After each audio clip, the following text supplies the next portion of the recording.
Self-care is not continuing to educate and train ourselves to withstand more stress in order to take on more stress.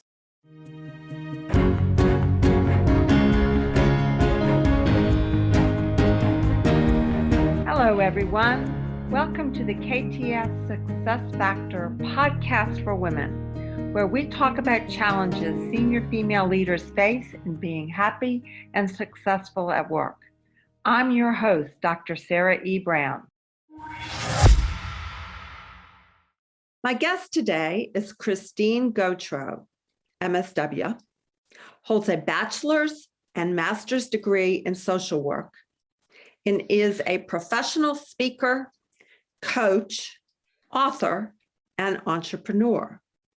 She is the co-author of the book Stillpoint, a Caregivers Playbook, and she co-hosts the Women Connected in Wisdom podcast, which has recently achieved stellar reviews. I'll get her to explain that as we talk today. Christine believes in the power of body wisdom and somatic play to help heal trauma. She works with women from all walks of life to maintain balance and self-care during intense times like the ones we're living in right now. Christine, thank you for joining me today. Oh, thanks for having me, Sarah. I'm delighted to be here. So Christine and I have known each other for over 5 years. We have participated in a mastermind group together. And one of the things that just enthralls me about her is her focus on helping women understand caregiving and balancing it with self-care and balancing it with their vocation. And that's going to be a lot of what we talk about today. So Christine, set the stage for us on the caregiving scene right now as we find it in our country. Oh, absolutely, Sarah. So the first thing I want to say is caregiving is a dangerous profession.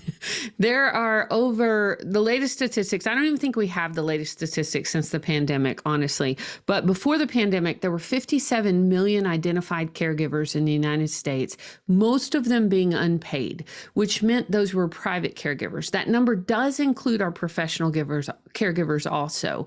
But when we're talking about private and unpaid caregivers, a lot of them are women, and they're of the sandwich generation where a lot of women leaders are caregiving kids and parents at the same time, or say they didn't have kids, but they have parents. And so women tend to be the ones that people look to take care of their parents, their communities, their teams, their organizations. So they get asked a lot to take care of things outside of their job, in addition to their job.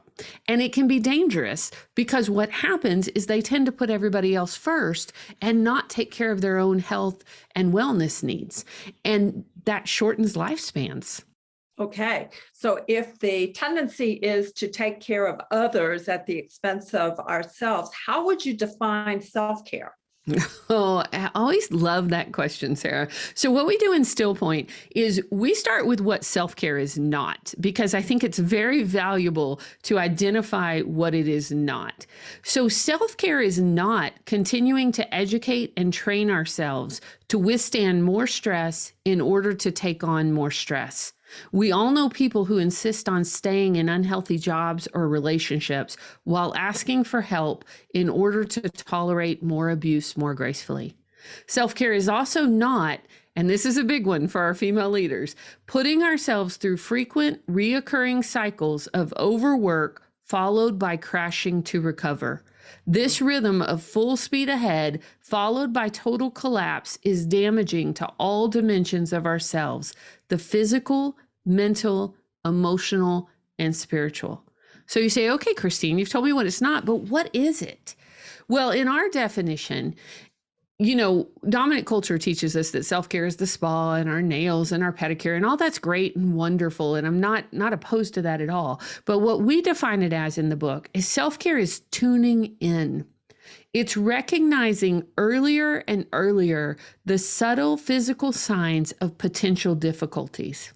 Caring people, which includes our leaders, become good at reading other people's body language, such as clenched jaw, stooped shoulders, and sad eyes.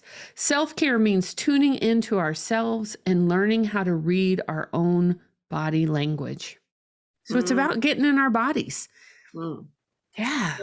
And I probably know the answer to this question after that definition, but let's be clear just for clarity's sake. Sure. What's the biggest challenge you're helping female leaders face in dealing with this today? Right. Biggest challenge is reprioritizing their health and wellness so they can find ease and time to breathe and reclaim joy in order to sustain and thrive in their lives. I also help them get in their bodies and access the power of play, Sarah, because the latest research is showing us that play helps us be more productive. It helps our brains be more efficient and resilient. And often as women, we're too busy for that, right? Or we don't allow ourselves that, or we shut that part off of us when we were younger because we have so much to do and so many responsibilities. So that's the biggest thing, is reprioritizing and scheduling ourselves and putting ourselves at the top of our to-do list. And what would you say are the biggest mistakes your clients make before working with you or reading your book? Not prioritizing themselves. They put everybody else ahead of their own needs. They also think they have to do self-care by themselves, so it often gets bumped. And I'm a big believer in partnership power, in scheduling things, and having accountability buddies. And I want to be clear, I don't want it to just be another task on your to-do list. I don't want that feeling of dread to come over your body or the folks that are listening their body. I want you to be able to be in your body and access your joy and your happiness as much, if not more, than the stress and the weight of the world that you're carrying. And what would be a free and actionable tip you can share with our audience today to help them advance this concept and take care of themselves while taking care of others? Right? The very first thing I tell myself and I tell everybody else is to take a deep breath and get back in your body. And you'll say, Christine, I'm breathing. And you may not be. You may be breathing fast or holding your breath, because that often happens in stress. So the first thing I would say is to take a deep breath consciously, let your belly relax, let that breath go all the way down to your belly, and then let it out if you're in a place where you can with a big old sigh. Let your body get rid of some of that stress that you're currently holding. And then the other thing I would say is go back to your evening and morning practices. So if you don't have any, let's create some and schedule at least 30 minutes for yourself in the morning and the evening for some embodied practices. And what I'm talking about there is just sitting and breathing or stretching or dancing and walking or meditating. Find something that is not work and that is not beholden to somebody else, where you can be with yourself and get in tune with your body. That's a good idea. So what is a valuable free resource you can share with the women who are listening today to help them understand this challenge better? You bet. If you visit my website at christinegautreaux.com, you can download Self-Care in a Minute, which just reminds you, I know it's so silly sometimes that we have to be reminded to breathe and other things, but we're busy. We're taking care of a lot of people and a lot of things in our jobs. So I like to have a printout where I can put it on my bulletin board or put it in my calendar and I can look at it. And so that's available on my website. And you're also invited to join me at an Interplay event as my guest. So Interplay is a modality that I use that uses movement and storytelling and voice, and it helps people get into their bodies in an incremental, playful way and access that joy and happiness. And we can put up a link and just tell me that you're coming from Sarah's KTS podcast and you can be my guest. Great. And I will have that link in the show notes. Christine, what's one question that I should have asked you that will help our audience take action to address this challenge? And then would you please answer the question? Oh, you bet, Sarah. I love this. I I think the question would be, are there actual skills involved with self-care? And the answer to that is yes. We've identified 5 skills of self-care in the book Stillpoint that we stand by and we live by. So I'm going to name them for your audience. So number 1 is sorting and separating. So this is sorting and separating what belongs to us versus what belongs to others. So we have clarity in our roles and how we take care of each other. Number 2 is letting go and surrendering and learning when and how to do this. Anybody that's been involved in a 12-step process or has a belief in a higher power knows that, we can't do this all by ourselves. And often we have to let it go and surrender to something higher than us. Number 3, building and using partnership power. And this is about getting help from others. This is about we don't have to do it by ourselves. Let's find our allies. Let's find our people that can help us. Number 4 is stepping back to get the bigger picture and the relationship between the parts. That often, and we've always heard this about, sometimes we can't see the forest for the trees. So getting that practice of stepping back to get the bigger picture. And number 5, this is a biggie, and this is often a tough one for women, exercising choice by saying no and yes. So often we say yes way too often and more than we should. So exercising our choice by having boundaries and saying no to things so we can then reprioritize ourselves.